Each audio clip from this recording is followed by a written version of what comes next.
ٹھیک ہے. دوسری خرابی کی وجہ یہ ہے، یہی جو بات میں ابھی کر رہا ہوں کہ ہمارے سامنے کتاب اٹھا کر کے لائی جاتی ہے، دیکھیے 2 لائنوں میں القاب لکھے ہوئے ہیں کتاب لکھنے والے کی، شیخ الحدیث مفتی صاحب محقق العصر والزمان والفجر والاشاعت والمغرب، پتہ نہیں کیا کچھ، اور تیسری لائن میں اس کا نام لکھا جاتا ہے.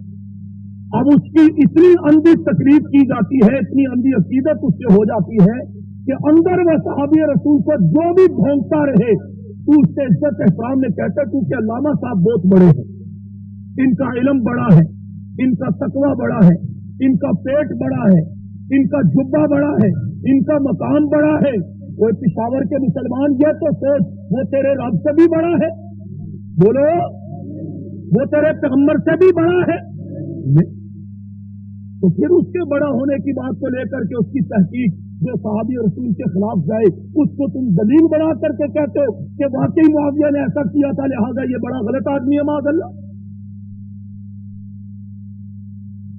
ایک بات کہ وہ بڑا نہیں اللہ بڑا ہے، وہ بڑا نہیں کون بڑا ہے، اور دوسری بات رسول اللہ بڑے ہیں. اسی سے سمجھو اللہ نے حضرت امیر معاویہ رضی اللہ عنہ کو پیدا کیا، پیدا کرنے والا خالق معاویہ کو زیادہ جانتا ہے یا 1400 سال بعد والا قلم کار زیادہ جانتا ہے؟ اللہ زیادہ جانتا ہے. حضور صلی اللہ علیہ وسلم نے حضرت امیر معاویہ رضی اللہ عنہ کی تربیت کی. اب تربیت کرنے والا استاد اپنے شاگرد کو، مرشد اپنے مرید کو، امام اپنے مقتدی کو، قائد اپنے کارکن کو، نبی اپنے صحابی کو زیادہ بہتر جانتا ہے یا 1400 سال بعد میں آنے والا پروفیسر علامہ فہمہ زیادہ بہتر جانتا ہے؟ وہ زیادہ بہتر جانتے ہیں جنہوں نے تربیت کی.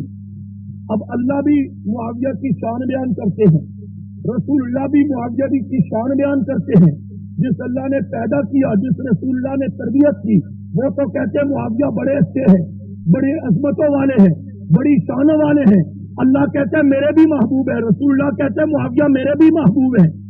اور یہ 1400 سال کے بعد کا آدمی آ کر کے کہتا نہیں کہ یہ آدمی ٹھیک نہیں تھا، معاویہ اس کا کردار ٹھیک نہیں تھا، اس کا اہل بیت سے رویہ ٹھیک نہیں تھا، علی سے رویہ ٹھیک نہیں تھا، نام ٹھیک نہیں تھا، معنی ٹھیک نہیں تھا. ایمانداری سے بتاؤ بات اس کی ماننی چاہیے یا اللہ رسول کی ماننی چاہیے؟ یہ پوری بات ہے. اگر میں کوئی غلط کر رہا ہوں تو مجھے سمجھا دینا، ٹھیک ہے.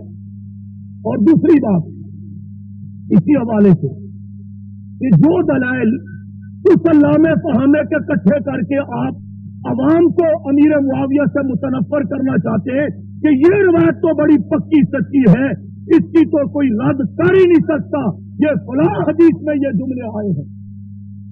تو ایک بات ذہن میں رکھنا، علماء بیٹھے ہیں تفصیل ان سے پوچھ لینا. آپ صلی اللہ علیہ وسلم نے اس معاملے میں بھی ایک اصول بتلایا ہے. کتاب الکفایہ فی علم الروایا، حضرت ابو ہریرہ رضی اللہ عنہ سے روایت حضرت خطیب بغدادی نے لکھی ہے. کے لیے ہم کیا کریں؟ یہ نہیں کہا کہ کسی علامے کے پاس لے جانا اور پرکھنے لگ جانا، نہیں، آقا نے خود اصول بتا دیا. فما جاکم موافقا لکتاب اللہ و سنتی فہو منی.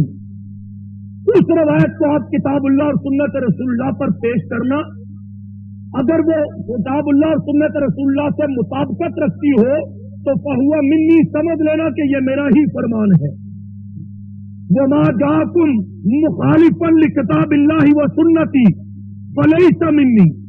اگر وہ کتاب اللہ اور سنت رسول اللہ کے مخالف ہے روایت تو سمجھ لینا یہ جھوٹ ہے، یہ مجاہدہ کا حکم نہیں ہے.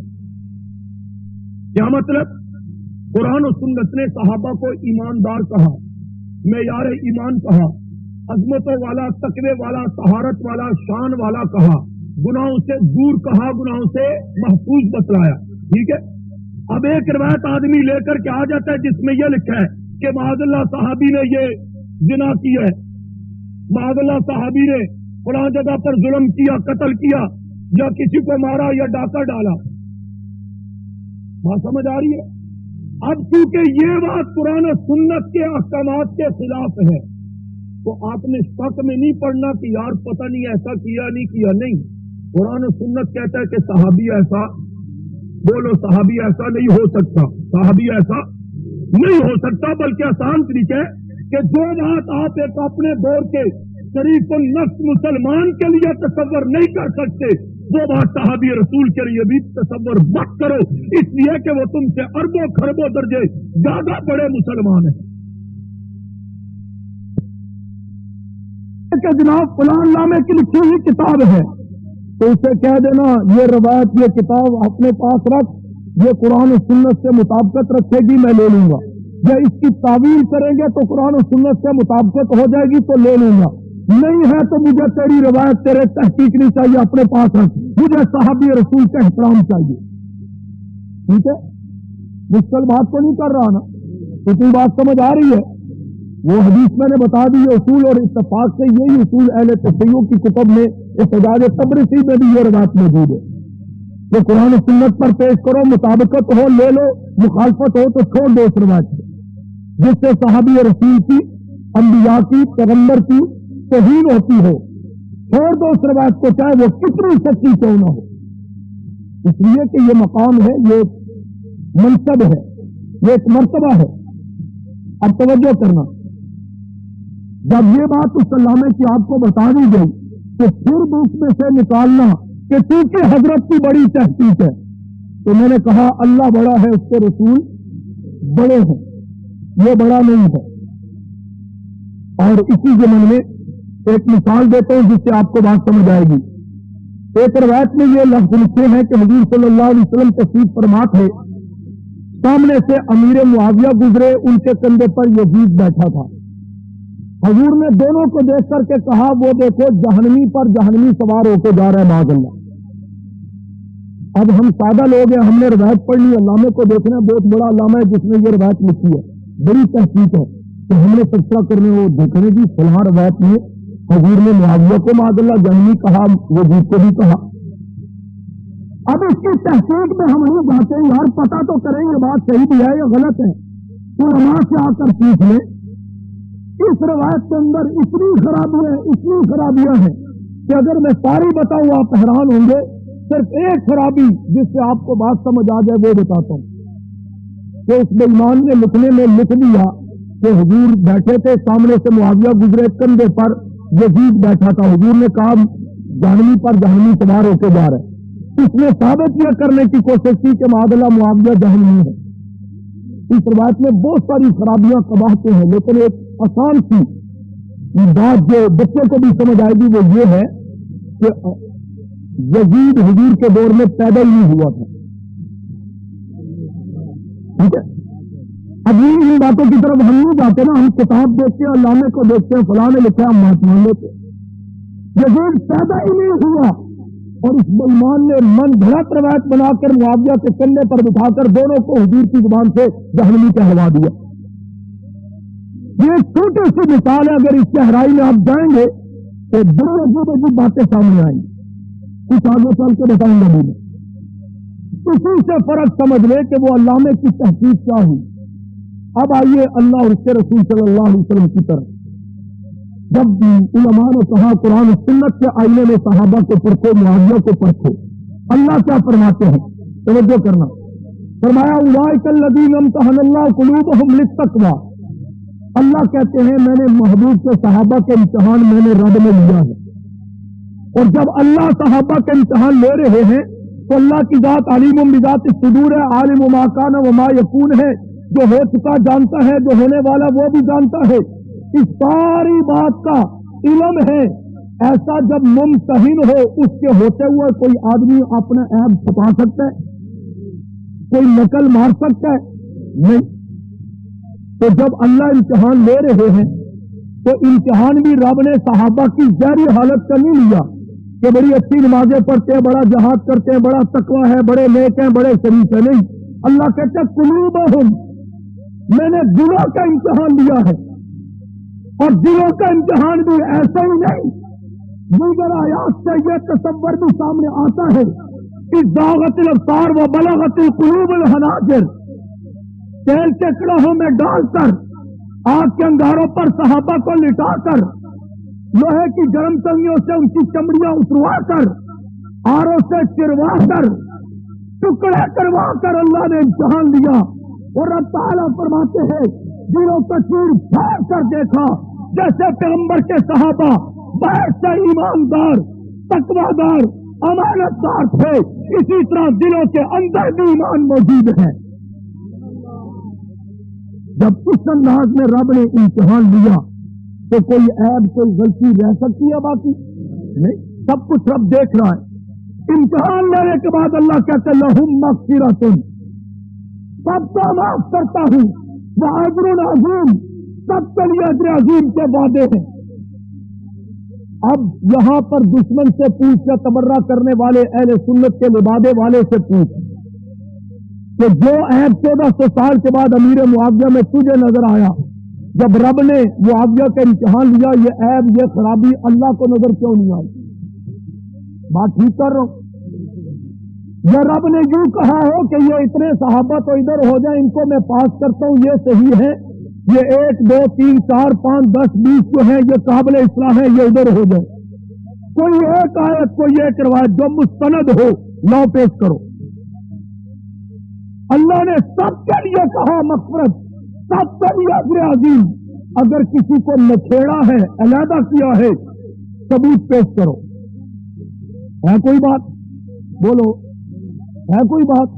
ہاں، بات سچی ہو، مستند روایت سے ہو، ایسے نہیں کہ وہ کہے آواز آئی ہے راوی کہنا ہے، اور راوی تو ہے ہی متجی اولاد، نہ ماں دا پتا نہ پیو دا پتا، اس کی بات پہ میں کیسے یقین کروں؟ آواز آئی والی بات پر نہیں، مستند روایت مضبوط، کہ جس سے یہ ثابت ہوتا ہو کہ جب رب نے امتحان لیا تو بعض صحابہ کو پاس کیا تو بعض کو علیحدہ کر دیا، ایک کو بھی نکھیڑا ہو تو ثبوت لاؤ۔ سب کو اللہ نے اکٹھا کیا، سب کے مغفرت کے، اجر عظیم کے فیصلے۔ اور آگے سنو، رب نے فرمایا وَكُلًّا وَعَدَ اللَّهُ الْحُسْنَى، میں سب کے ساتھ جنت کے وعدے بھی کر رہا ہوں۔ اب یہ لفظ کلن جو ہے، کلن، یہ اتنا بڑا مضبوط کڑا اور حصار ہے، اس حصار کو توڑ کر معاویہ کو نکالنے کی ضرورت ہے دلیل کے ساتھ۔ کیوں؟ اس لیے کہ یہ تو کافر بھی مانتا ہے کہ معاویہ صحابی رسول تھے، یہ تو کافر بھی مانتا ہے معاویہ صحابی رسول تھے، باقی الزامات بعد میں لگاتا ہے۔ اس اعتبار سے میں نے کہا کلن جو رب نے کہا، یہ سارے کے سارے، یہ سب صحابہ، یہ سب صحابہ صدیق اکبر حسنہ میں شامل ہیں، اس لیے کہ وہ صحابی ہیں۔ فاروق اعظم حسنہ کی بشارت میں شامل ہیں، اس لیے کہ وہ صحابی ہیں۔ فاروق اعظم عثمان غنی حسنہ میں شامل ہیں کہ اس لیے کہ وہ صحابی ہیں۔ علی حسنہ کی بشارت میں شامل ہے اس لیے کہ وہ صحابی ہے، اور حسنین کریمین حسنہ کی بشارت میں شامل ہے اس لیے کہ وہ صحابی ہے۔ اسی انداز کے اندر، اسی انداز میں وہ حبشے سے آنے والا کالا بلال حسنہ کی بشارت میں شامل ہے اس لیے کہ صحابی رسول ہے۔ وہ روم سے آنے والا صہیب یہ بھی حسنہ کی بشارت میں شامل ہے اس لیے کہ صحابی رسول ہے۔ وہ شام میں رہنے والا معاویہ بھی اس میں شامل ہے حسنہ کی بشارت میں اس لیے کہ وہ صحابی رسول ہے۔ دنیا کو پر الٹی لٹک جائے، ماتم کرے، بتیں کرے، آگ پر ماتم کرے، سورج ادھر سے ادھر سے نکل آئے، لیکن اس صحابی رسول کے کڑے سے، کلن کے کڑے سے معاویہ کو نکال کر کے دکھا۔ جب مانا کہ صحابی رسول ہے تو اللہ نے کہا کلن وعد اللہ الحسنى، معاویہ سمیت ان سب کے ساتھ جنت کے وعدے۔ اور اگلا جملہ رب نے کہا رضی اللہ عنہم ورضوا عنہ، صرف جنت کے وعدے ہی نہیں بلکہ میں رب ان سے راضی صحابہ سے، یہ صحابہ مجھ رب سے راضی ہے۔ اس رب کی رضا میں معاویہ بھی شامل ہے، اس رب کی رضا میں معاویہ بھی شامل ہے۔ ہاں تجھے کل تو کہے گا کہ نہ وہ مہاجرین میں نہ وہ انصار میں، تو کیسے رضی اللہ میں شامل کر دیا؟ قرآن کہتے ہیں والسابقون الاولون من المہاجرین والانصار والذین اتبعوہم باحسان۔ جو 3 طبقوں کا تذکرہ ہے، مہاجرین والانصار، تیسرا طبقہ والذین اتبعوہم باحسان۔ آگے رب نے کہا ان تینوں طبقوں سے رضی اللہ عنہم ورضوا عنہ، یہاں معاویہ شامل ہے، میں نے کہا کلن کے حصار سے نکال کے دکھا، رضا کے حصار سے نکال کر کے دکھا. اور پشاور کے مسلمانوں یہ جملہ بھی ذہن میں رکھنا، اللہ کی صفت رضا جو ہے یہ صفت قدیمہ ہے، صفت حادثہ نہیں ہے. کیا مطلب؟ میں اور آپ کسی کی بات اچھی لگے تو فوراً راضی ہو جاتے، کہتے ہیں تاکہ دیر خواہ پڑے، اور پھر تھوڑی دیر بعد اس کی کوئی بات بری لگے تو کہتے تو بڑا بےایمان نکلے ہیں. کہتے ہیں کہ نہیں کہتے؟ کیونکہ ہمیں اس کے اگلے حال کا پتہ نہیں ہوتا. اور اللہ تبارک و تعالیٰ جو پیغمبر کے صحابہ اور حضرت امیر معاویہ کے ساتھ اپنی رضا کا فیصلہ کر رہے ہیں، رب تعالیٰ امیر معاویہ بھی نہیں جانتے تھے کہ میرا کل کیسے ہوگا، حضور بھی نہیں جانتے تھے کہ کل کیا ہوگا، لیکن رب جانتے تھے. امیر معاویہ اور میرے محبوب کے سارے صحابہ ایمان تقویٰ طہارت کے جس درجے مقام پر آج ہیں، مرتے دم تک اس پر رہیں گے، قیامت تک اس پر رہیں گے. اس لیے اللہ نے کہا رضی اللہ عنہ ورضوان، ہجرت کی رضا بھی معاویہ اور صحابہ کے لیے دائمی رضا ہے، ہمیشہ کے لیے ہے، اور جنت کے وعدے بھی ان کے لیے دائمی ہے، ہمیشہ کے لیے. جب اللہ نے کہہ دیا یہ جنتی ہیں تو اللہ برے آدمیوں کے لیے جنت بنائی ہوئی ہے، اہل بیت کے دشمنوں کے لیے جنت بنائی ہے، علی کے دشمن کے لیے جنت بنائی ہے، باغیوں کے لیے جنت بنائی ہے؟ نہیں، مومنوں کے لیے، مسلمانوں کے لیے، وفاداروں کے لیے، حوبداروں کے لیے اللہ نے جنت بنائی. جب اللہ کہتا ہے یہ جنتی ہے، اللہ کے رسول کہتے ہیں معاویہ فقد اوجبو یہ جنتی ہے، اور پھر رب کہتا ہے میں سب سے راضی. تو 1400 سال کے بعد یہ قلم کار، یہ پروفیسر، یہ مجتہد، یہ ذاکر اگر راضی نہیں تو تم کیسے راضی ہے؟ نہیں سمجھا؟ اگر یہ نبی کے صحابی معاویہ پر راضی نہیں، اس کی بےایمانی تبرے پر کیوں راضی ہے؟ بات سمجھ آئی؟ تو اس پر کیوں راضی ہے؟ کیا مطلب؟ اس کے تبرے کے باوجود بھی مسلمان خاموش؟ تو چلو وہ گاڑیاں نکالتا ہے، کافر ہے اس لیے نکالتا ہے، یہ تو سنی ہے، اس کو میں کیا کہوں؟ نہیں بھائی، یہ تو صدیق اکبر رضی اللہ تعالیٰ کی ذات گرامی، یہ تو حضور کے صحابی ہے، حضور کے صحابی ہیں. نبینا صحابی نے آ کر حضور سے کوئی مسئلہ پوچھ لیا، حضور کو فار کے سردار سے بات کر رہے تھے، نبینا تھا محسوس نہیں کر سکا، حضور نے ڈانٹ دیا اپنے صحابی کو، حضور نے ڈانٹ دیا اپنے صحابی کو. حق ہے، استاد تھے، امام تھے، نبی تھے، تھپڑ بھی مار سکتے تھے، پھر پیشانی پر تیور لائے. رب نے جبرائیل بھیجا اور کہا اب سبت اللہ عنہ العامہ وما یدریک لعلہ یزکا. آگے جملہ ہے کلا کلا کلا. محبوب اپنے صحابی کے لیے آپ تیری پاک پیشانی پر تیور آ گئے، آئندہ ایسا نہ کرنا میں برداشت نہیں کروں گا. اگر پیغمبر کی پاک پیشانی پر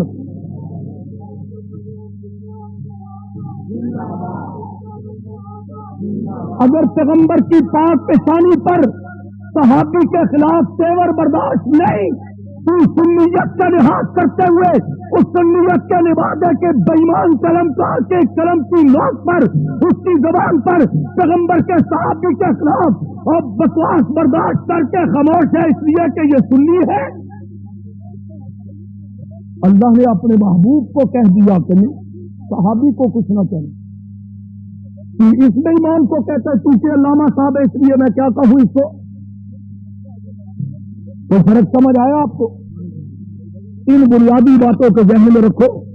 یہ قرآن و سنت کے بنیادی دلائل سامنے ہوں گے، وہ سارے تاریخ کے حوالے رجت.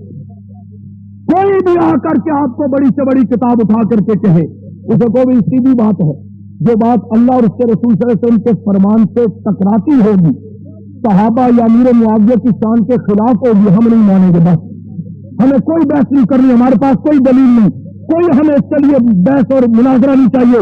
بس میرا ایمان ہے پیغمبر کے صحابہ گناہوں سے محفوظ کر دیے گئے تھے، اللہ کے محبوب تھے، حضور کے محبوب تھے، ان کے خلاف کوئی بات برداشت نہیں. یہ بات ذہن میں رہے گی. آگے سنیے، اسی نصیر الدین نے بھی لکھا، کچھ اور لوگوں نے بھی لکھا. اب آگے وہ تقریر سے وہ چند نقطے میں عرض کرتا ہوں. اس نے بھی لکھا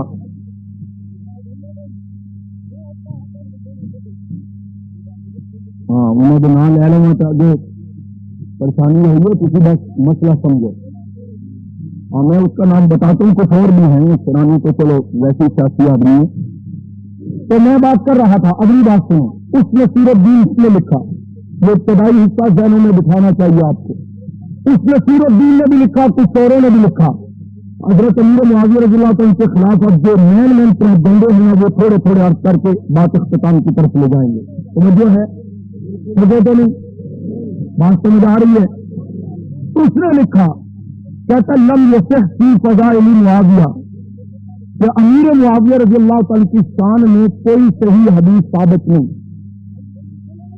ٹھیک ہے، اس پر ایک بات چلی جائے، وہ ذہن میں رکھو. میں نے شروع میں بھی جملہ کہا، اب بھی کہہ دیتا ہوں کہ کسی صحابی کی شان میں نام لے کر حضور کی زبان سے اگر کوئی حدیث روایت ثابت نہ ہو تو اس کا یہ مطلب نہیں کہ اس صحابی کی شان ہی نہیں ہے. وہی صحابہ ہیں جن کے نام نہیں لیے، مگر اجمالی جو صحابہ کی شان میں آقا نے جو کچھ کہا اس کا مستحق سارے صحابہ ہیں. جیسے آپ نے فرمایا صحابی کا نجوم جو مقتدی تو محتدی تو، میرے سارے صحابہ ستاروں کی مانند ہیں، ان میں سے جس کی اقتدا کرو گے ہدایت پاؤ گے. سارے صحابہ شامل ہیں. یہ لگا بات ہے، علماء کچھ حدیث میں کلام ہے لیکن اس وقت وہ بحث نہیں. تو پہلی بات یہ ذہن میں رکھیں، کسی صحابی کے لیے کسی حدیث کا ثابت نہ ہونا اس کا یہ مطلب نہیں کہ اس کی عظمت اور شان ہی نہیں ہے، بلکہ میں نے شروع میں بتا دیا ان شان صحابت لا یعدلہ شیء.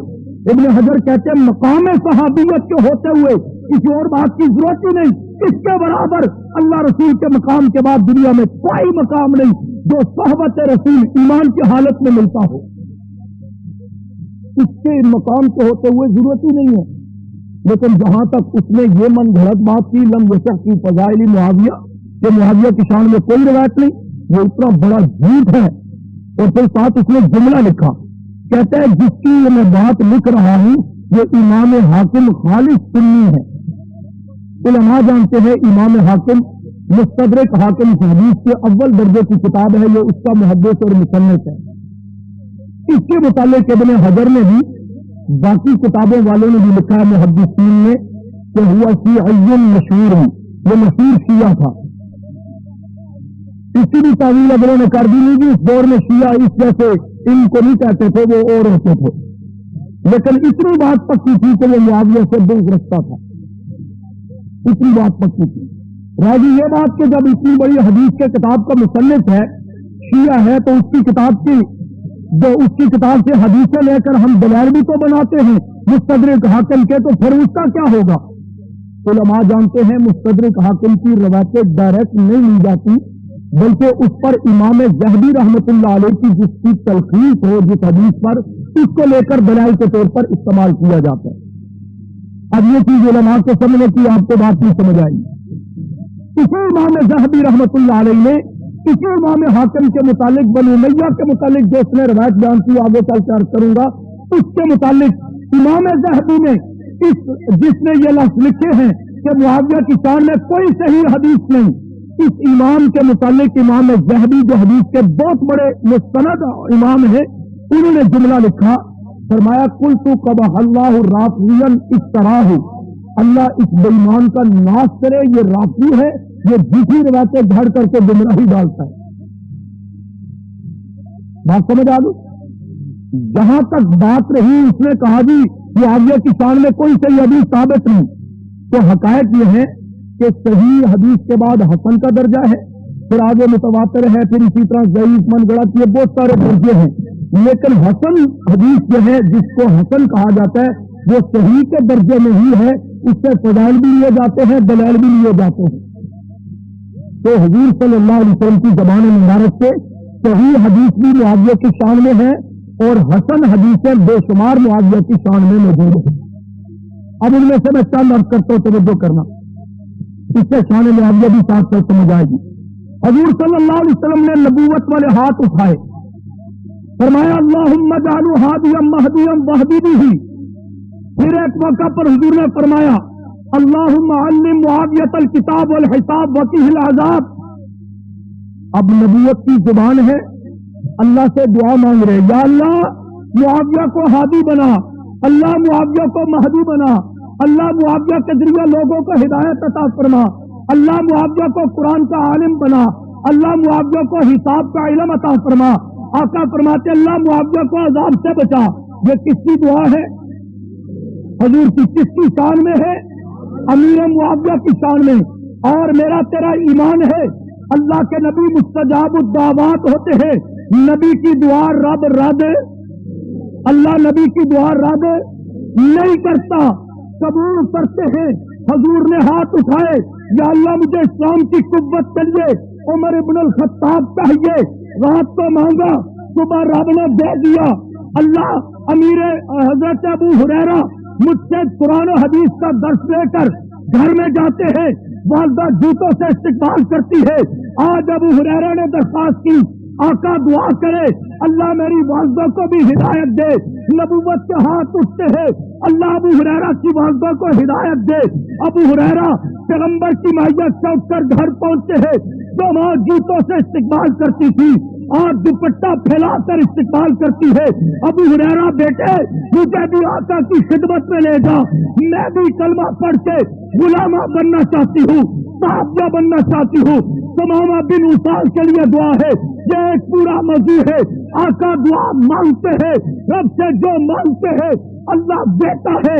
بولا سوف یعطیک ربک فترضی. اللہ نے قرآن میں کہہ دیا محبوب تو مانگتا جائے گا میں دیتا جاؤں گا. جب تک تو خود نہیں کہے گا بس کر، اس وقت تک میرے دروازے بند نہیں ہوں گے. چنانچہ محبوب نے رب سے جو بھی مانگا اللہ نے دیا. تو جب آقا نے اللہ سے معاویہ کے لیے ہدایت مانگی، علم مانگا، عذاب سے محفوظ ہونے کی دعا مانگی، تو ایمانداری سے بتاؤ معاویہ کے لیے پیغمبر کی دعا رب نے قبول نہیں کی؟ بولو، سارے بولے، آپ بھی بولے. جب محبوب کی ہر دعا رب قبول کرتا ہے تو جو معاویہ کی شان میں رب نے مانگا وہ اللہ نے قبول نہیں کیا. اگر نہیں کیا تو کوئی ثبوت دو کہ اللہ نے کہہ دیا ہو نہیں بھائی میں نہیں مانتا. نہیں، ایمان ہے اور حقیقت سے ثابت ہے. ایک تو یہ چیز ہے نا کہ آئندہ کچھ ہونے والا ہو تو آدمی کہے گی نہیں اب یہ دعا آپ کے حق میں نہیں رہے گی، دیکھنا یہ آپ کو کچھ بھی نہیں ملے گا. لیکن یہ مل چکا ہے، یہ مل چکا ہے. پیغمبر نے معاویہ کے لیے ہدایت مانگی، اللہ نے معاویہ کو ہادی بنایا. پیغمبر نے کہا معاویہ کو مہدی بنا، اللہ نے مہدی بنایا.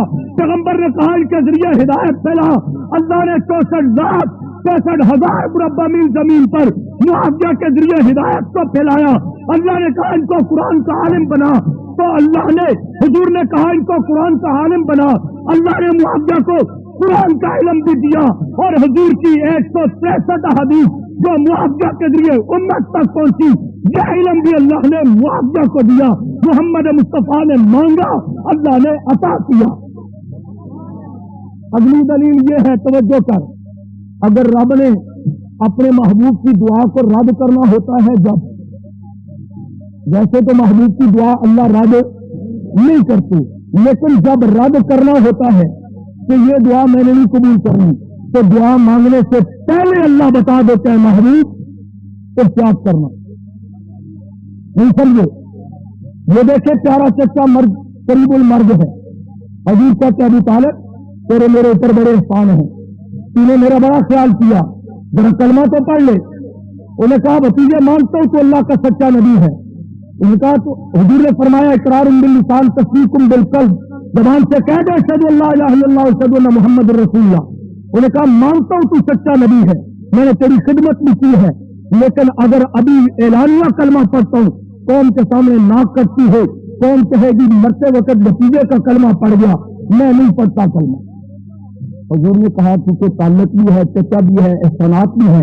حضور نے کہا اچھا جب تو مر جائے گا نا میں تیرے لیے اللہ سے دعا مانگوں گا کہ یا اللہ میرے چچے کو معاف کر دے. یہ حضور نے بھی چچا سے کہا تھا. ایک یہ موقع ہے، ایک دو اس طرح کے اور بھی موقع ہیں. اللہ نے جبرائیل کو بھیجا کہ اب نبی ایک مشرک کے مغفرت کے لیے دعا مانگے گا، تو مانگنے سے پہلے اللہ نے کہہ دیا استغفر لہم او لا تستغفر لہم ان تستغفر لہم 70 مرہ. ایک بار نہیں، ایسے کے لیے 70 بار بھی محبوب مانگو گے میں نہیں دوں گا، اس لیے بہتر ہے کہ مانگو ہی مت. اگر رب نے معاویہ کو ہادی مہدی اور قرآن کا عالم نہیں بنانا تھا